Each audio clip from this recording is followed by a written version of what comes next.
Thank you to you both.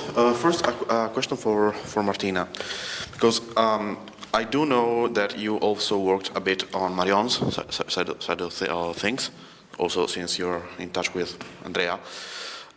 My question is, since you also explicitly mentioned Florensky's inverse perspective, do you think there could be a connection to what Marion has said about the anamorphosis of the subject?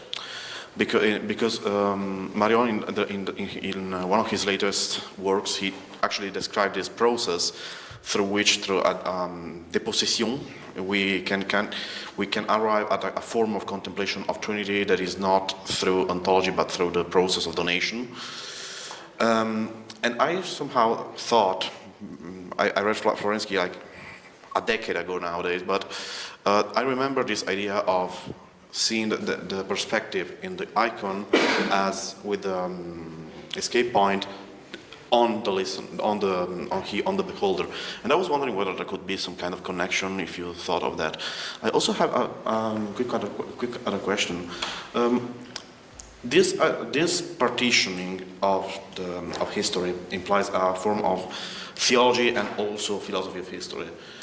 This kind of partition, especially in this three part, was very typical of a lot of more or less heretical movements, at the very least since Gioacchino da Fiore. I never remember how he's not like Gioacchino of Flower. Gioacchino Fiore. Fiore, okay, yeah, that guy. I was wondering whether it could be also connected in this. In the end, is a very hopeful perspective. Maybe too hopeful, because then it creates some kind of political problems. But also, for example, in Ernst Bloch, he was not a Christian, obviously, but he also wrote a book that was subtitled is "Who Sees Me Sees the Father." So I was wondering, do you have connections to these strange philosophical, theological traditions, or you just trace your own perspective? So how is it? How did it work for you? Thank you. Okay.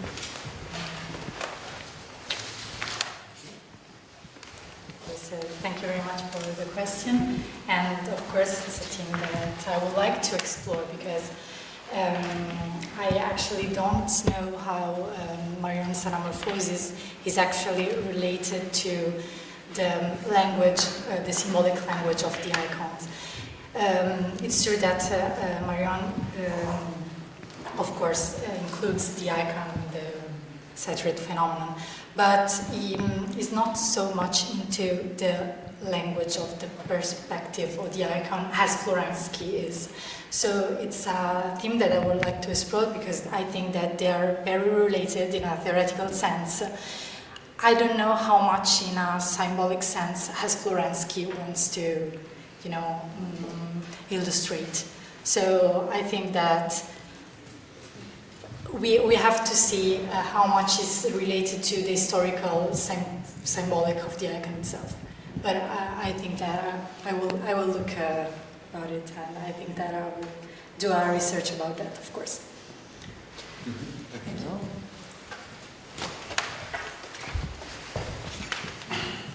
Yes, to answer your question, I am not an academic, so I've been away for a long time from that.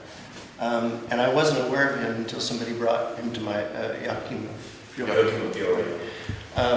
Because they made the comparison between what I had written, so I looked at his work.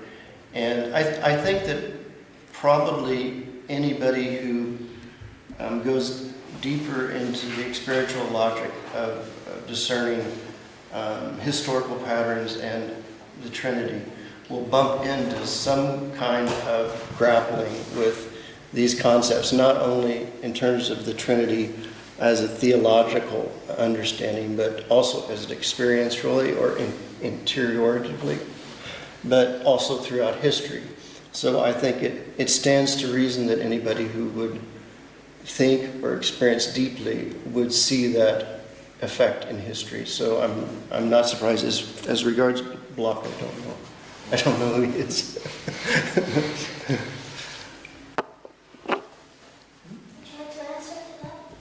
Well, if I feel If I'm not stealing time from someone else who wants to move to a question. I'm sure you can. Oh, okay. So, who was Ernst Bloch?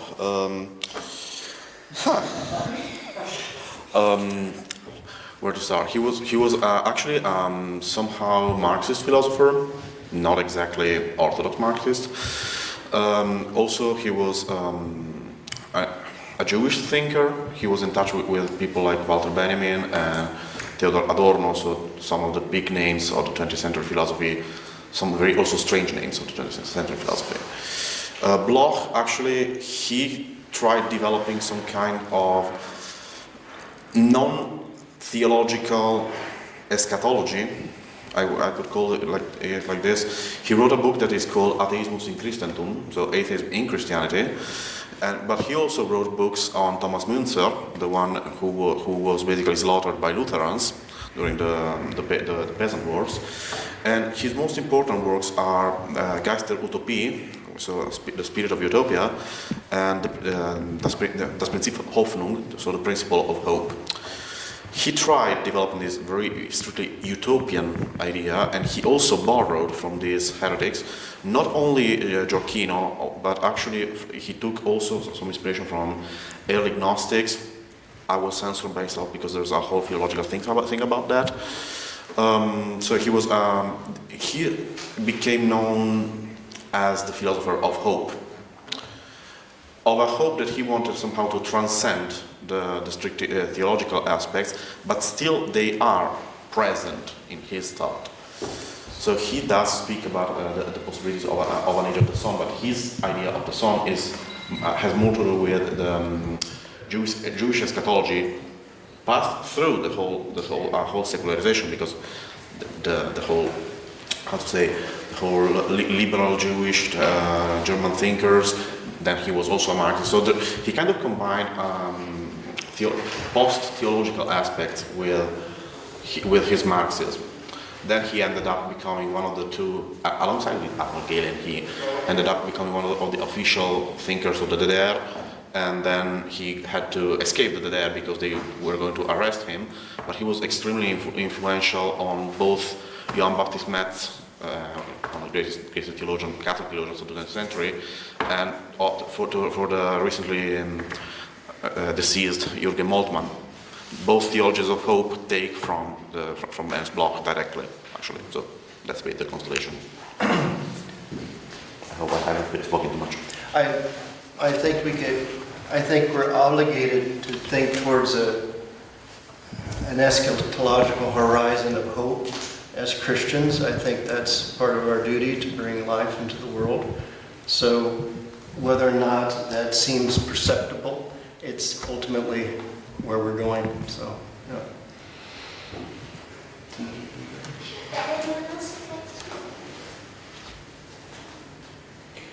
Maybe just response to your paper, the relationship between what I maybe was. Sorry. Thank you. I got the sense of the relationship between, your argument, as I understood it, was this grounding of the iconicity within the Trinitarian relationships. So I suppose maybe what I was thinking, maybe this is partly related to the previous question that you answered, is I followed the relationship you charted between the Son being the icon of the Father, and that being the metaphysical ground for iconicity. It will be created icons and so on, and that's therefore trying to transcend merely just having icons being grounded in the visibility element. What I maybe something to draw out further is the role of pneumatology within this dynamic, and in some ways it also relates to the question of anamorphosis in Marion's work, for example, because in that book, recent book on Revelation, the idea of anamorphosis of the spirit, whereby, at least in regards to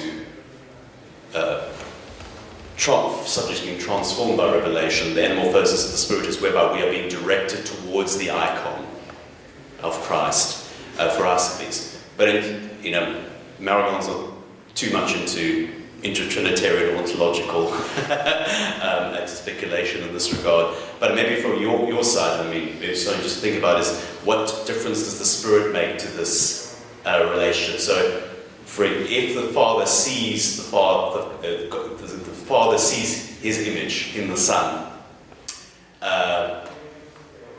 what is the Spirit within that? Is it that the sense that the Father sees the Son in love, and that therefore that adds another element to also how we understand the iconicity in every day, that there's a third within this process, that whereby perception itself moves through, or we can use in the case of the inter-Trinitarian relation, perception, we understand in an analogous sense, not in a sense perception sense, but that the Father sees the Son in a way, and that likewise that there's also a form of, you can say analogously for us, a way in which perception is also moved through, like mediation. So I just wondered if there's something, maybe in terms of pneumatology, how it fits within this perspective. So yeah.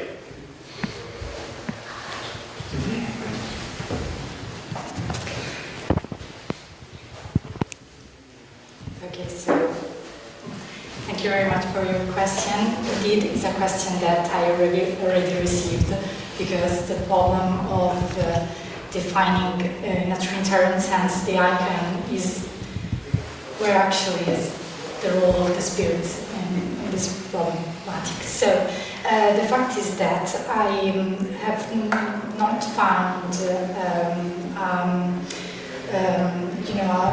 answer that really satisfy me for the moment, and I talk about it with Piero Coda and our group of the dictionary of the Trinitarian Ontology, and we will propose our volumes on this subject, because indeed it's a problem in the iconic relation, the role of the Spirit. And probably we'll also have a dialogue with Marianne itself, just to try to understand, because my first answer is that the Spirit is the relational hypostasis in the first place. So it's the relation itself. It's what Father and Son exchange, even in terms of donation. But it's a donation that is very different from the phenomenological one. So it's a theme that we have to discuss. For now, I don't have any satisfying answer to your question, but it's a theme that I would like to explore. So thank you very much. Okay. Because I think if nobody else has anything... just to say, not so much a question, but just to say, if you are interested in more of this kind of reception of Joachimite theology, and since you read French, Henri de Lubac has a 2-volume work, which is untranslated as of yet, which he traces this reception history of Joachim of Fiore himself, and then moving through a quite sizable reception history. So if you are interested in finding more of the antecedents of your thought, there's really a significant body of literature, but that's just a recommendation. Thank you. Would that be all? There is still a few minutes. That's fine. Okay. So thank you everyone for being here today. I hope the diversity of topics today will be a testament to the diversity of beautiful human minds and the way they work. And I hope we all learned something. I for sure learned a lot, I will say for myself. Thank you. This was a learning experience for me. So maybe I would add something if I could. Please, yes. Yes, thank you. Oh, it's only the organizational, so it's not necessary to record it. But I just wanted to thank, as a part of organizing team, I wanted to thank our dear colleague for her sharing. That's the first thing. Second thing is that, as you see in the program, the plenary sessions continue at 4:45, which means we have quite a lot of time. The reason is that some of the papers from sections were cancelled, illness and so on. And that's why I wanted to remind you, for example, of the possibility of buying some books, as you see in the corridor, or to have a break.